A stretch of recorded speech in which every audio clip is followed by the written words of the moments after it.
So when I first opened my records, I didn't feel anything. I just thought mine are broken. Like if something's wrong, mine don't work.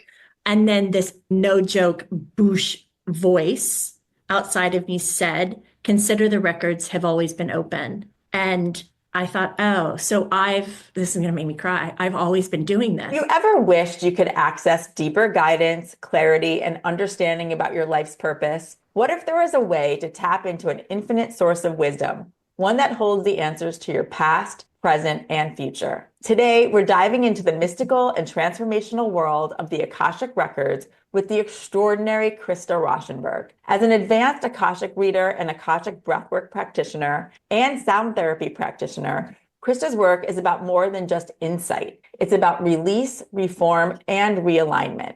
Through her practice, she's helped individuals, couples, and even corporations unlock a level of clarity and support they never thought possible.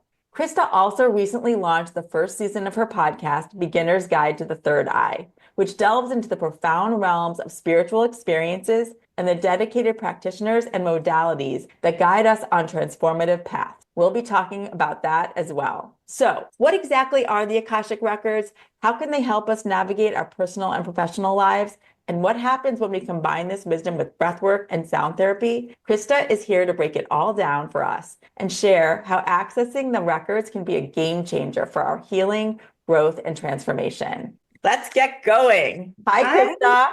Hi, ladies. It's so nice to be here. Thank you. Oh, we're so glad you're here. I had a reading with Krista years ago that has stuck with me. And when Krista works with you, she works on the phone, and your voice and the frequency of your voice has stayed with me for all this time. I just have to tell you that. And the Wow. insights that came through have stayed with me all this time. So I just need to start out by saying that. God, it makes me so happy. Thank you. Krista, can we start? Your background is so diverse. It feels like you've done everything. So postpartum, doula, sound therapy, Akashic Records. What led you here on this journey? And we got to hear more about how you discovered the Akashic Records. I'm very curious by nature, and I'm someone that's wanted to try everything and have as many experiences as I can. The working in energy as I do now was such a big, pivotal, transformational moment in my life. And they didn't make it easy for me. I was in a really difficult chapter, and I had to really have a giant trust fall, I would say. Everything in my survival was telling me to go get a job and go get a paycheck. And when I discovered this work, I stuck my feet into the sand and I said, no, they're not going to take it away from me. I'm going to do this work. I'm going to trust. I'm going to trust that I will be cared for, supported. And I have been in really powerful, beautiful ways. And that was the beginning, really surrendering. That first big surrender changed everything. And I have to continue to surrender as my work changes, as I evolve on a personal level. But that first surrender, it had a really powerful purpose. And I can really look at my life in significant chapters. And that was a big direction change. And I'm so grateful for it. How was that? What were you doing? And then how did energy even come into your vocabulary in your world? Through postpartum doula work, because that was the first time that I could recognize that we are all energy, because babies are pure forms of energy. They have no language other than an energetic exchange. I stepped into that work and was propelled into that work, really. It was the first time I had a skill set where I was helping people, and that was life-changing. And then I was a natural. I had a gift for it. I don't have children. I wasn't raised around babies, but you could hand me a baby and I knew exactly what to do outside and above and beyond whatever training I received. I knew what to tell the parents. It was as if I had done it a million times before. And I, in my skepticism, in my human, had to acknowledge, oh, this has to be a gift, because how do I know how to do this? There's no other logical reason that I've done this before. And it felt too, it wasn't the sensation of it, just even the muscle memory of it, the coming home of it. allowed me to really start to look at the world differently and communicate differently and feel differently, or at least on a different level than I had ever before. So I loved that work, but it wasn't sustainable. The bulk of my business was working nights, and my body started to really shut down. So after, I think, almost a decade, I had to stop, and I went back to production where I'd come from. I was miserable. And a good friend said, go get your Akashic Records read. And I'd never heard of that, but I'd had other readings and I loved the esoteric world. And I'd been told I'm a healer. And I always dismissed it because I was in survival and needed a paycheck. And it was just too fringe. As much as I loved doing it, I had skepticism naturally me about it. And it just wasn't something that felt safe to me to do for a living. I was closed-minded, really. And I went and got my records read. And the first thing this woman said, and you could see in her, as she opened my records, something impacted her. And she said, there's an invitation here for you to do this work. And my initial reaction was to dismiss it. But something in me, something that I don't know who that person was, started to read and study. And I took every class I could take. And then I just stepped into it. And it felt a lot like what it felt like when I became a postpartum doula, in that I was supported, that it was a calling, that it was my next evolution. I had a gift for it. Again, I knew what to do. I knew how to structure my business. I knew how to structure a session. It was miraculous. Wow. We're going to get into the Akashic Records. What are they? How do you read them? And have you had a past life regression that have taken you back to those times where either you were taking care of babies or maybe you were some sort of mother? And then same with the Akashic Records. Have you looked into that? I have had past life readings. No one brought the Akashic Records into view for me. But when I'm doing things, I get these third eye flashes. I get these sensations. I'm very visual. So I'll see things, I'll see pictures, I'll see motion pictures of me in certain settings. Yes, they do show me things, not epic sagas or anything, but like little flashes. Just in the way you speak, I feel like physician energy. Yeah, exactly. There is this wisdom that, like, you have this medicine effect to you that is definitely resonant in your energy. So it has to be in your past life. I do have something. When I was 19, I moved to Japan and adapted so quickly, knew the language, knew the food, everything, just whatever that memory was, it just ignited in me. And I was in a lucid dream state, and I saw a woman walking down a hill, and she had two boys that were following her, a Japanese woman. And I just knew that was me. It made sense. I was like, if I spoke on the phone, people couldn't tell that I wasn't Japanese. I learned fluent Japanese within 6 months. So that was an awakening of sorts, right? It's like we have these footprints, or I don't even know how to describe them, but maybe a touchstone or something that we can awaken in us, and it can inform us. And I think part of that is travel too. I think that we leave footprints, ley lines, things like that. And when we touch on them, when we go places, it awakens these things in us. That's a whole other conversation. But I always felt that way about the ocean. I think that's the recognition that so many of us have, and why it gives us so much peace as we remember it. Wow. Oh, you're so right. You're so right. Yeah. But let's get back to the Akashic Records, shall we? Yes. Even to this day, Robin and I have talked about them on this podcast quite a few times, but I think for those who may not know what they are, would love to get your definition, because it feels like everyone who practices them and even experiences them can have a slightly different interpretation of what they are. And then as a follow-up, you use the word they, like they say in the records, which I find very interesting. Can you incorporate that into your answer? Are they a they? Are they a group? Are they spirits? Is it a book? Do tell. Yes. So when I open an individual's Akashic Records, I'm speaking directly to their masters, teachers, and loved ones. And their masters are a body of energy that have been with them since the inception of their soul. So we have access to past lives, present, and then future possibilities. And it is said that the Akashic records are held in the Akasha. The Akasha is a very ancient Sanskrit word. There's references to it in Hinduism and Buddhism. Edgar Cayce brought it to our world here and now and referenced it, wrote about it. So it's ancient. It is said to be the most pristine energetic realm, the highest energetic realm, higher than the psychic realm. I have seen and also studied and learned that even, I think, within our lifetime, only very holy people had access to the records. It was very protected. In the time that I've been doing this work, it's almost like the records have come down to meet us because we need them so much. And as people are lighting up,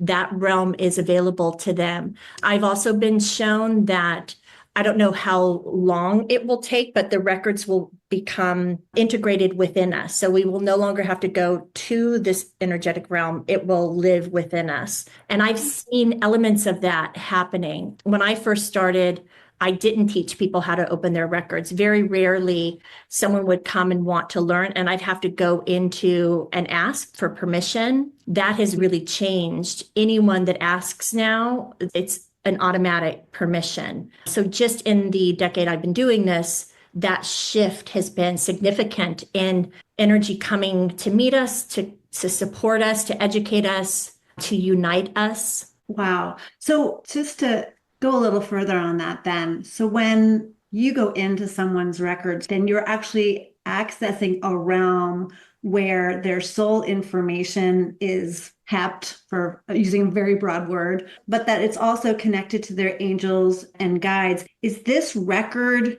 constantly evolving? In other words, if I change my mind today from being a lawyer to a doctor, for example, is it changing sort of my soul story in real time? The reason I'm asking is because you said that you have some access to the future as well. So I'm just wondering, how does that all work? What I've been shown is that we choose the lessons we come in to learn. Those are fixed. But when we come down here, we have free will, so we can change a million different things. Again, except those lessons are fixed. So depending on the lesson, I can be in a lesson and give up because it gets too hard and move across country, make a lot of changes in my life, but that lesson will show up again in different cast members, let's say. So we can't escape that. And it's not punitive. It's a conjuring, if you will. It's the universe conspiring to give us what we ask for and what we need in order to break free, break open, evolve, liberate. I could go on and on. It's not really a fortune teller tool, for example, right? I always say, due to free will, that things can change. You could change your mind, they could change your mind, not the records, but the people in your life. But I will say that there are certain times where everything is locked in and fixed. And that shows up very differently for me, where everyone's decided and it's in motion in a way. And those predictive outlooks look different, feel different, and most times do happen. So as much as, yes, we can look into the future, there is free will that exists, so things can change. I always say when I'm reading for someone, it's 50-50. But there's things that are part of life path or soul purpose or the lessons. So it depends what they're asking and where they are, but everything shows up and tells the story.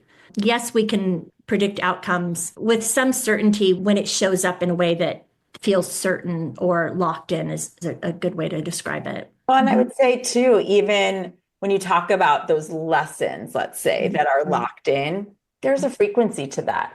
It's when, to your point, maybe something felt too hard, so you switched all these other things in your life, but then all of a sudden you feel that same sense in a completely different scenario. You feel the same thing because it's coming back up. And until you resolve whatever, that is going to meet you wherever you are.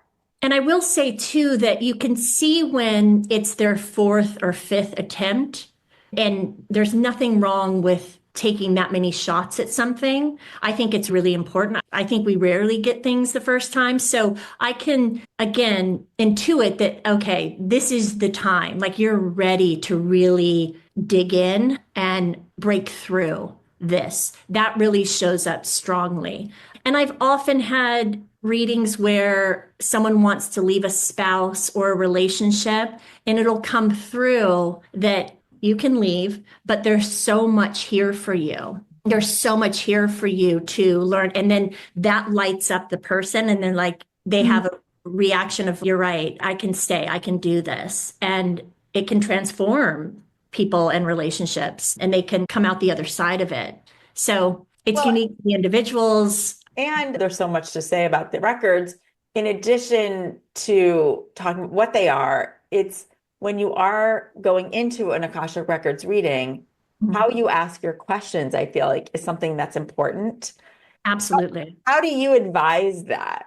I was going to ask just on top of that too, Krista, people come, obviously, I think, to you with some questions, but then how do you read the records? Are you seeing? Are you feeling? Do you have visuals? Can you give a little bit of context for that? All of that. Yes. So for me, and it's funny, I don't consider myself a medium, but I practice mediumship within the records. I don't know that I'm a clairvoyant, but I practice clairvoyancy within the records. So for me, I see things. I can close my eyes and watch a movie, and I can slow it down, speed it up. I can rewind it. I can turn it if I need to look beyond it, see still images. And again, I can pull it apart. I can ask in the records what, if it's a mosaic of information or something that has a lot of data or content, I can ask them, what are you showing me? What am I supposed to be looking at here? I hear things audibly. I feel things in my body, especially when they ask about health. Like I'll have the pain, the ache, the sensation. Sometimes it happens before early in the day. Like if I have a 2 o'clock with someone in the morning, I'll start to feel different things. And then I can associate it when I open someone's records. Oh, that's the match. That feeling is their feeling. It comes together. So when I open someone's records, without fail, energy will come through.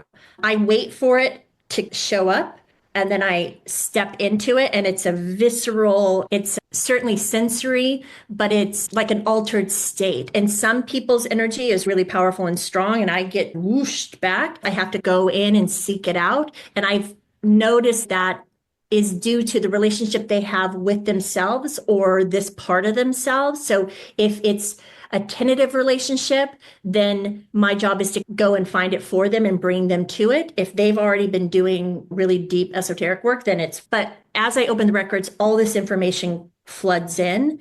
And that's how I start my sessions. I just share with them what came as I was opening. Oftentimes they'll say that was everything on my list, which I can't predict, but the records meet people where they are. And then we can just go through. I often share all of that with them, and then I turn it over to them so that they can direct me where they want to go.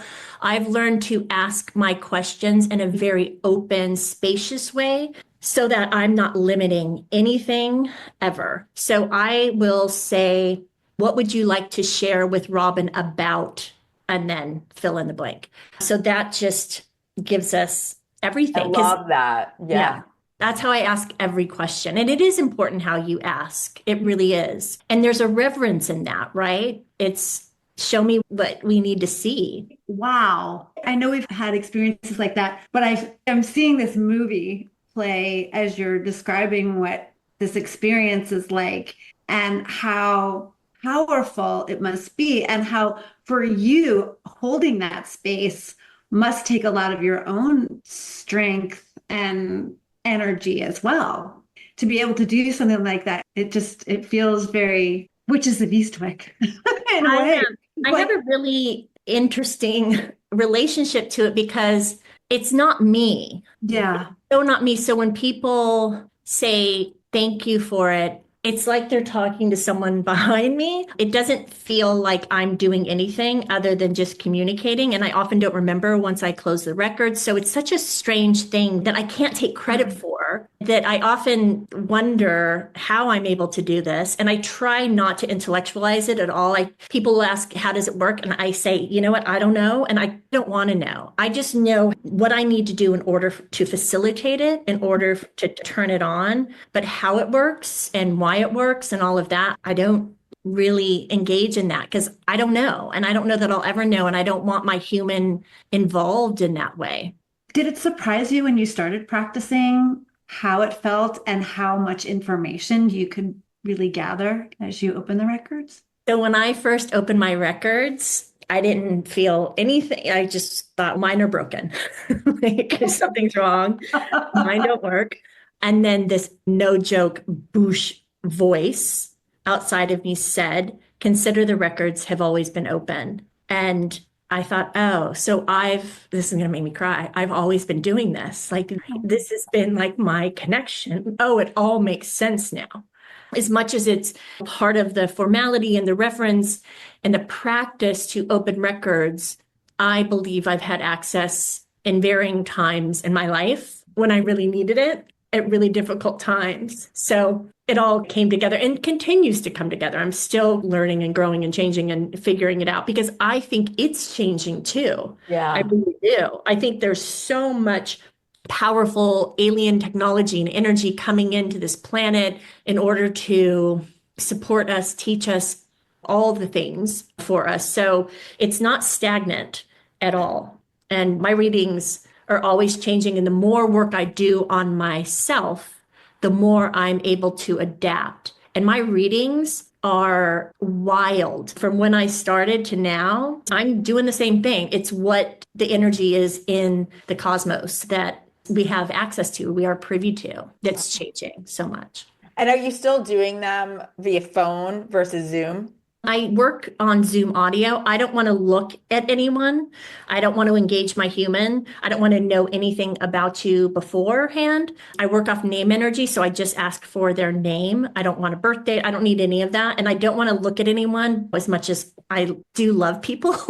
It's really distracting to have to look into a camera or any kind of technology. So I just shut my eyes, really shut down my human and open up my channel. Which is it? I'm glad we're talking about that because I think some people, if they've never had any sort of session like this, they don't know that number one, you don't have to see somebody. Number one, you have to be in person, right? With a lot of our trusted practitioners, we're not in person. It's very rare actually that we're in person. And so that energy travels in a way that you have not necessarily been taught, but it's always been there because you are energetic being. We all are energetic beings. So anyway, I just like to bring that up that you don't have to see them. And then actually your point, it's more distracting. You can just be. It is a good point because I tell people that ask, because people do get a little hung up on wanting to be in person, and I get that, but it matters where I am, not where they are.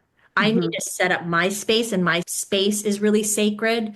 That's what matters. That being said, if there's a lot of background noise on their end or something that's distracting, that doesn't work. They need to be in a quiet place. But other than that, energetically speaking, yeah, I can tap in. And the other thing I want to bring up too, because I can still remember and I still use one of the tools that you gave me that in our session, and this is going to go into talking about breath work. You gave me this really powerful breathing exercise and among other things, but that was easy for me and that I can still use it in a daily practice. And so thank you. And, Thank you. And so how did breath work? Because I didn't actually even realize when I had that session with you that breath work was a big part of what you do as well. So what is Akashic breath work versus breath work? I know it's all under the umbrella of breath work, but what is Akashic breath work and how did that come into your world as well? Yeah, the first time I heard about breath work, it hit me like a ton of bricks. And that's my cue of go look, go explore, go learn. And breath work completely and totally changed my life personally. And I was doing readings for, I think, 1 or 2 years, and we could satisfy the intellect by bringing all this information through and setting a course.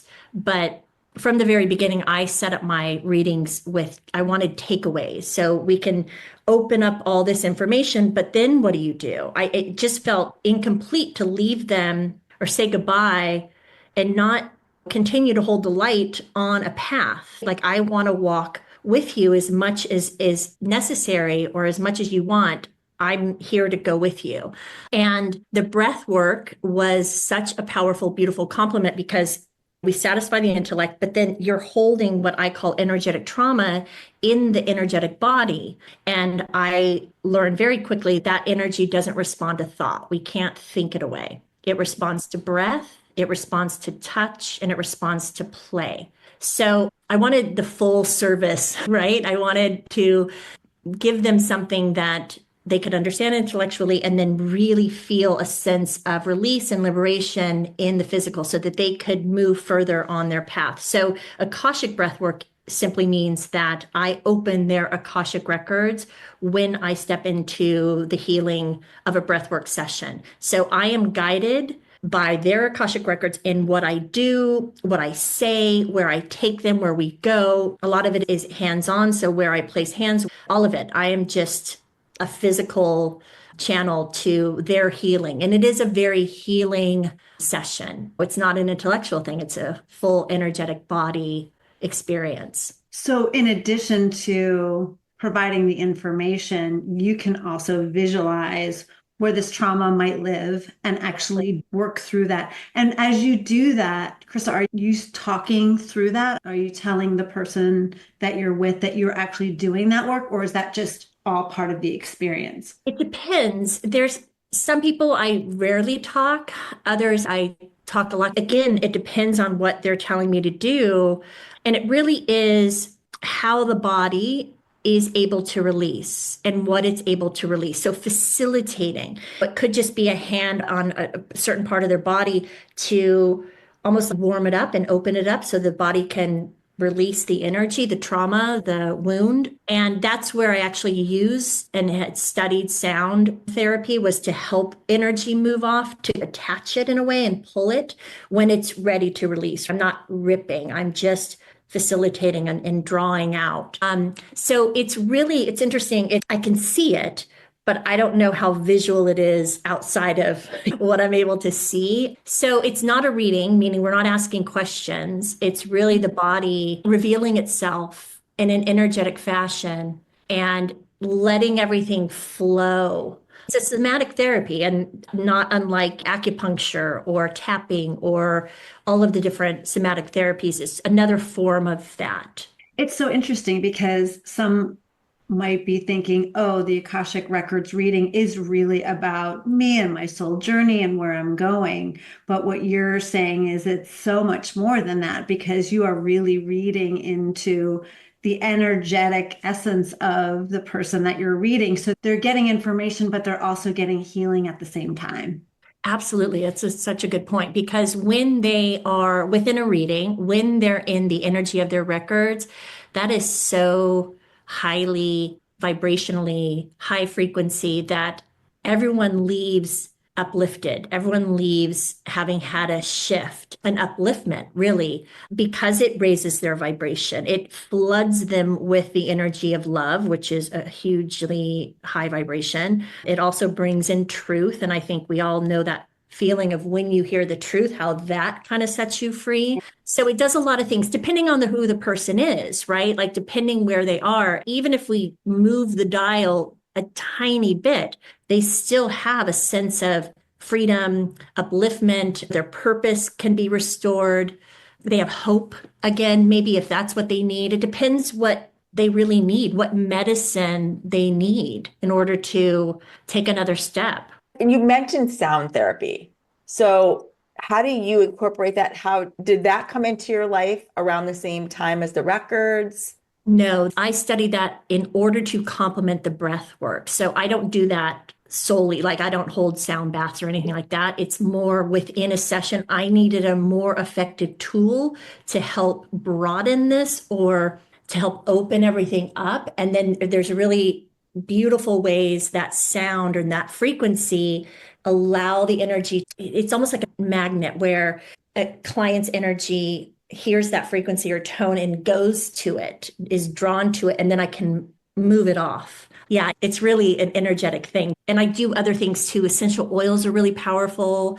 Crystal energy is really powerful. So depending on the client and what they need, I have all these kind of tools in my arsenal to assist. with the sound, is it tuning forks? Tuning forks, it can be sound bowls, both glass and metal. Yeah, it's whatever I'm drawn to. Everything's laid out, and then I'm just like a little person in their workshop kind of figuring out. And sometimes I try something and it does a little bit, but then it needs something bigger and broader. So nothing's written before I start. Feels every session with you would be different for every individual. For people who can't see you, it's so fun for Robin and I to see you because it's like you're like an orchestra conductor here. You're using your arms and you're visualizing some of the experiences that you have. So you're not even looking at us half the time because I can see like you're in a session in your mind, and I can see how you must just be really orchestrating just all of the elements of truth, energy, healing,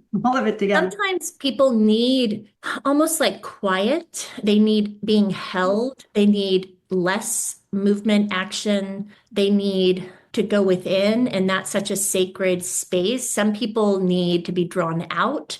So, yeah, it's very unique to the individual. I just know what tools to have at the ready in case they're necessary. Wow, I love that. So let's talk then about how your podcast came to be, because we're so fortunate.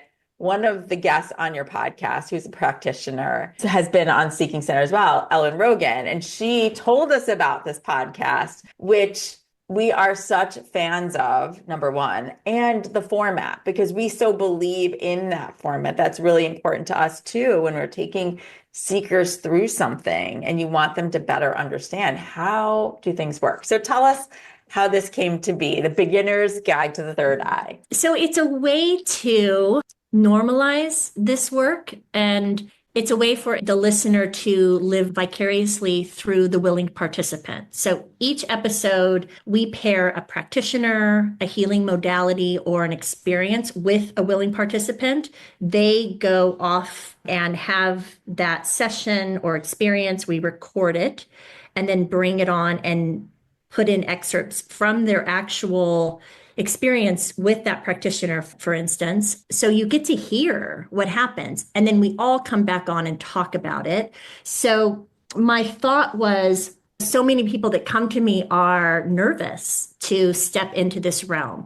And that really pained me because it's such a loving, beautiful offering that exists in the world for us when living in the human isn't easy. And I think the more we can find ways to handhold someone that's going to step into their work, their wounds, their shadow, and hold up a light, that's so valuable. There's nothing more valuable. I think it's what we're all here to do, and we need each other to do it.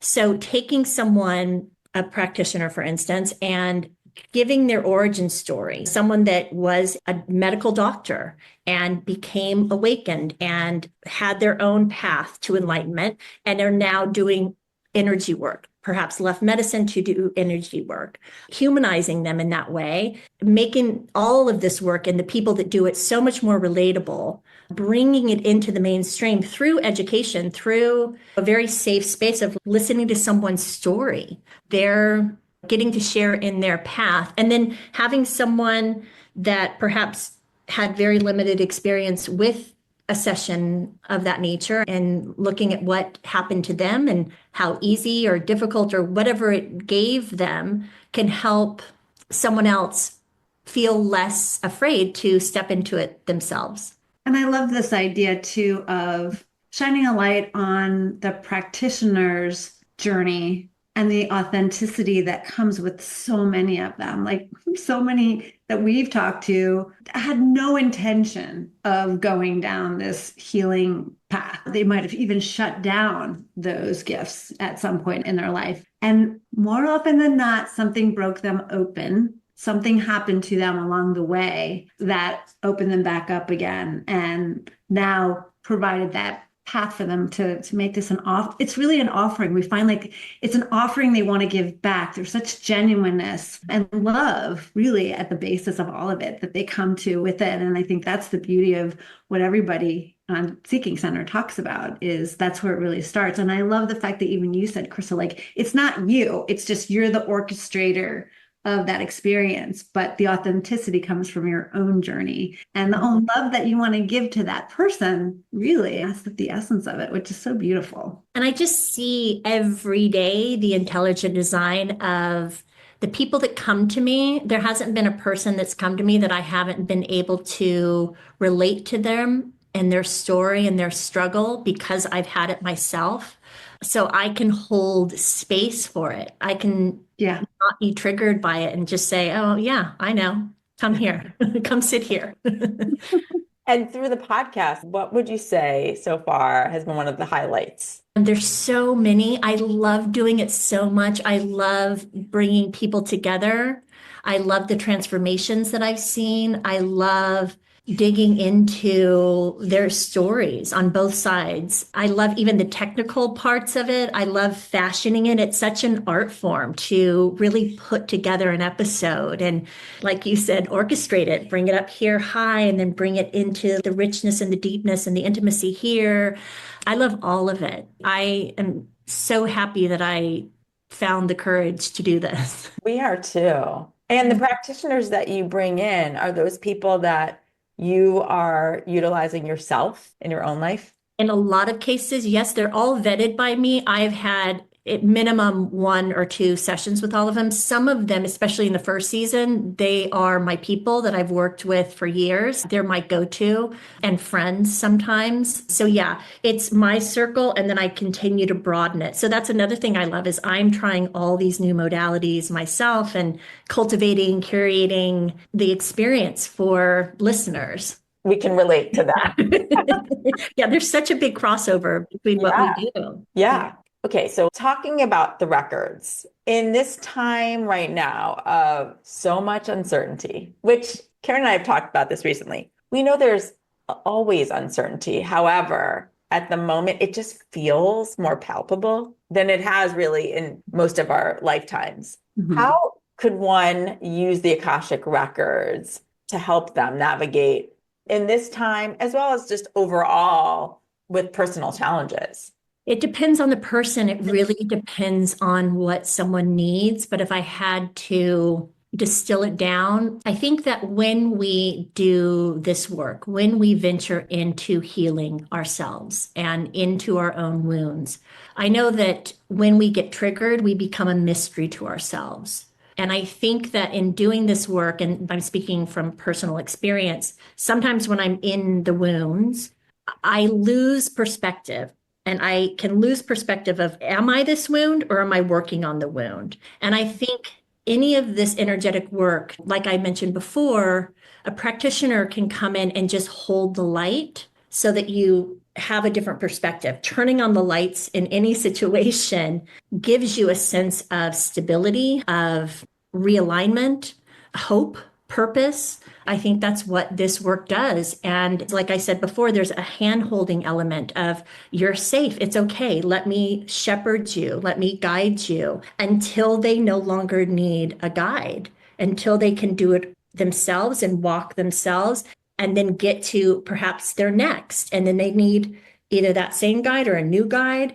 There is a very fluid motion, and it's always, universally speaking, I feel a current that's always trying to take us forward and move us forward. And I think in the human condition, again, through triggering, we can just collapse into the wound and it gets stuck there and get smaller and smaller instead of this action of liberating and breaking free and expanding and letting our delicate parts be exposed to the pain and feeling the pain in order to move forward. How to use it to navigate uncertainty, whether it's in the world right now or ourselves. So that would be the big answer. The little answer is just feeling safe, right? Just checking into the connection to source and spirit, which I believe we are all hardwired for instinct and intuition. The wisdom of our body is the wisdom of our soul, and that's what's connected to source and spirit. So instead of having the smallness of being in the human, to be connected so that A, we know that we're not alone. B, that we know that there's a larger purpose for all of this. C, there is no other, that you are me, I am you. We're all in this together. I could go on. And I'll say that it meets someone where they are. It really will show up and support you wherever you are and give you whatever you need. And that can be a teaspoonful of medicine, that can be a giant jug of medicine. It's like, what is your capacity to learn and grow and change? And how much do you want to do? And there's no wrong answer. You could say, I don't want to do any of it. And that's okay. That's where you are right now. You could say, I need a little something, just a little dash. And that's perfect. And when you say I need a little something, so let's say someone's listening right now who is in that space where they are feeling lost. They are feeling like, gosh, I don't know anything about these Akashic records. However, this is fascinating, and I would love to find a way to tap in more to that energetically. What would you say to that person? I feel like my job within a session is to realign them and reconnect them to their soul level truth. So we, in the human experience, are all of us adapt into the intellect and ego in order to survive. And we live with blinders on. So recognizing that and helping them navigate back to their consciousness, which again is body, energy, soul, that's a big part of it. I think too that learning how to open your own records is a really beautiful practice that can enhance your own connection to source and spirit. That's a wonderful additive, a multivitamin.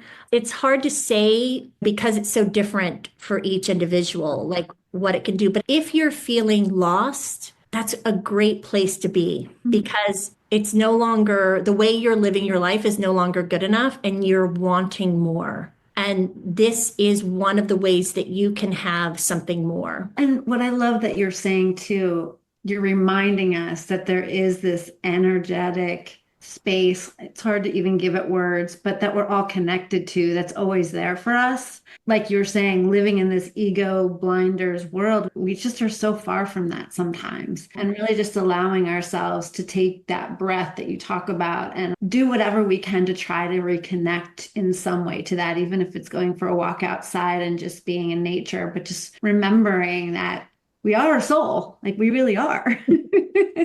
And that's part of this whole experience that we're in. And so whatever lostness we're feeling is, like you said, it's a kind of a good place to be because it reminds us that it's time to really tap into what is that? What is the thing that I'm supposed to be learning right now from that? Simply put, that lost feeling is just a disconnection from these parts of ourselves. So reconnecting to these parts of ourselves.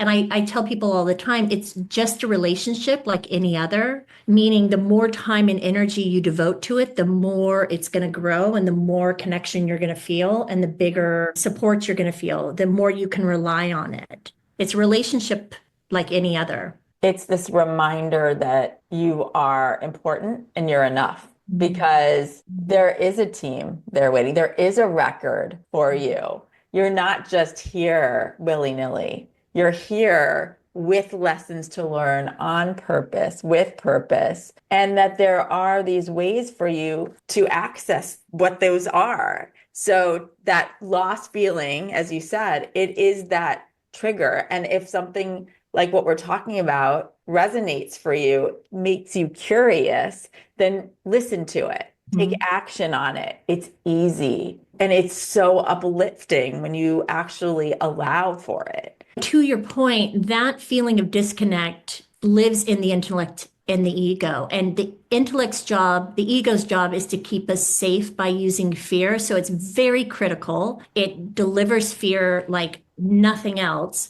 And it can make us feel like we don't matter. We're not relevant. We don't have a part in any of this. What we do is insignificant. And I promise you that is not true. Every single thought, feeling, action you take has a level of equity and importance that I think we're just not aware of. And it makes sense. If we don't matter, then we don't have to step into our power, our grace, our dignity, our human. That's a really big conversation, but I think it's so important to know that we absolutely, each and every one of us does matter. Absolutely. I was thinking too about you, Krista. What has this journey been for you now that you've gone from the doula life to now doing this work? How has it impacted your own journey? I'm living a life now that I never could have imagined. And I feel like I won the lottery every day. The privilege of getting to work with people and have the conversations that I have and educate people, support people, love people. All of it is, again, it's like a dream. I could have never envisioned this. I was too limited. I have to work really hard to stay sovereign. So it wasn't like I landed and then it was all easy. I have to keep up. I have to keep doing my work in order to do this work. So it's wonderful, but it's also hard sometimes. And when I first started, I was embarrassed to tell people what I did. I didn't know how to feel about it. That's really changed. And that feels really good that the world is showing up and I'm not alone. And I have such a beautiful community. So it's incredible. There aren't really words or language to put to it because it's so vast. And I'm just a little like spectator in a lot of ways. But I'm so incredibly grateful that I get to do this. I can't imagine doing anything else.